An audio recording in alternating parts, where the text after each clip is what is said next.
Donc, messieurs, dames, je vais parler du suicide et la dépression. Voilà. Parce que vous savez que comment, en fait, vous n'êtes tous que des égoïstes, vous n'avez aucun respect pour les personnes qui sont en tendance suicide, et vous n'avez aucun respect pour vous donner la peine de, comment dire, de connaître cette maladie-là, et qui, bien sûr, une maladie annexe de la dépression. Voilà. Parce que d'une part, personne n'a le respect de savoir, parce que voilà, déjà en plus de ça, une personne qui veut s'enlever la vie, qui trouve inutile de rester en vie et qui est à la fois dans la frustration, dans l'humiliation et et puis elle n'est pas à sa place. Nous, les gens, en plus de ça, vous tels que Madame Veynaud-Le-Marec, doyen des juges d'instruction, la police et d'autres magistrats et d'autres personnes sur Agondange, me le disent clairement. Tu mérites pas de vivre, tu nous déranges. Voilà, et personne veut aider les suicides, et moi, les suicidaires, ne veulent t'aider à sortir de ce trouble, alors qu'ils ont la solution. Voilà. Et en plus de ça, pour en venir au cas de depression, c'est comment, oui, on va pas en revenir, t'es un feignant, blablabla, nanana, tu fais aucun effort. Mais alors que les gens ne veulent pas se donner la peine de savoir ce qui se passe dans ta tête, et n'ont aucun respect à savoir t'écouter quand il le faut, et trouver, quand tu le dis, la solution. Et là, excusez-moi de recentrer le sujet sur moi, mais vous prenez, moi, les raisons de mon état suicidaire et depression. C'est une histoire d'interaction, de conciliation et de justice à devoir prendre. Mais déjà, d'une part, il y en a qui ne veulent pas comprendre et disent « Ah, mais t'as qu'à aller en boîte, t'amuser, machin chose ». Mais c'est pas ça qui va me rendre, le respect, mon intégrité de victime et les personnes que j'ai besoin à qui parler. Voilà. Et en plus de ça, c'est comme ne pas mettre le plâtre à une jambe cassée et puis dire bah tiens, va manger une pomme, tu vois, c'est pareil, ça n'a rien à voir. Ta pomme, elle te fera pas ton plâtre. Et deuxième et puis j'aime bien les gens pensent que c'est pour eux. Non. Si moi par exemple, si je ne m'enlève pas la vie, c'est simplement pour ne pas faire pleurer une personne.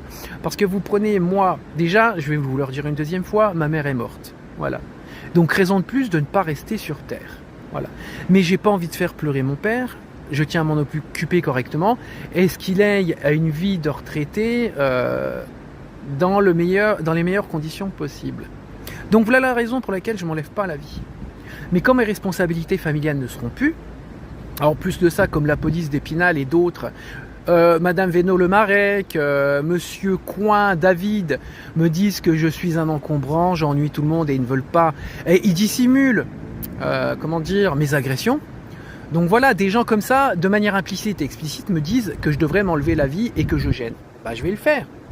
Mais ce n'est pas pour des gens comme ça, ou moi-même. Moi, j'ai juste envie de m'enlever la vie. Parce que je m'ennuie sur Terre, je me fais humilier, et en plus de ça, on m'empêche à trouver le remède à ma maladie psychiatrique. Voilà. Parce qu'ils ne vont pas s'amuser, tels que Veynaud-Le-Marec et tout ça, à essayer de respecter mon intégrité de victime sur un point de vue institutionnel et constitutionnel, parce qu'ils vont se griller eux-mêmes. Voilà, déjà il y a ça. Donc des gens comme ça sont égoïstes et nombrilistes et narcissiques, et donc veulent envoyer une personne au suicide pour cacher leurs méfaits. Et voilà, déjà ça c'est cette hypocrisie. Donc arrêtez, messieurs, dames, les professionnels, à dire « Ouah, t'as encore envie, c'est super !» Mais non, c'est parce que je suis obligé, tête d'œuf. Et puis pareil, sans parler des professionnels qui disent « Ah, t'as vu Nico, c'est bien, il fait beau aujourd'hui, il y a du soleil. » Mais qu'est-ce que j'en ai à foutre de votre soleil? Puis il y en a, ils me disent que le VIOL n'est pas grave, c'est tout à fait normal. Voilà. Et que si on ne fait plus de sport, on est un feignant. Non. Vous êtes des gens égoïstes. Donc, en plus de pousser la personne encore plus dans un désespoir qui la ramène au suicide, vous ramenez de l'égoïsme, vous ramenez du nombrilisme et encore du narcissisme. Et donc, à cause de vous, le suicide est dans nos têtes, nous les suicidaires, et en plus de ça, ce n'est pas pour vous et grâce à vous si on reste en vie. Ce sera à cause de vous qu'on sera mort. Mais comme je vous dis, voilà, il n'y a qu'une seule raison.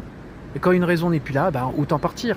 Et on se sent mieux MORT qu'à devoir être infligé par des incompétents magistrats et des incompétents policiers qui eux-mêmes VIOL leurs institutions, et à devoir supporter des humiliations, que ça soit d'un côté ou l'autre. Donc voilà.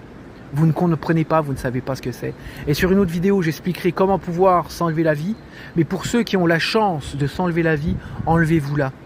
Parce qu'on est bien mieux soulagé et MORT que vivant et vivre sous l'humiliation. Voilà, gros bisous, moi je vous laisse. Change ta putain de vie. Change ta putain de vie. Change ta putain de vie. T'attends quoi? T'attends de crever? T'attends d'arriver sur ton lit d'hôpital pour changer ta putain de vie? On est en 2026, putain.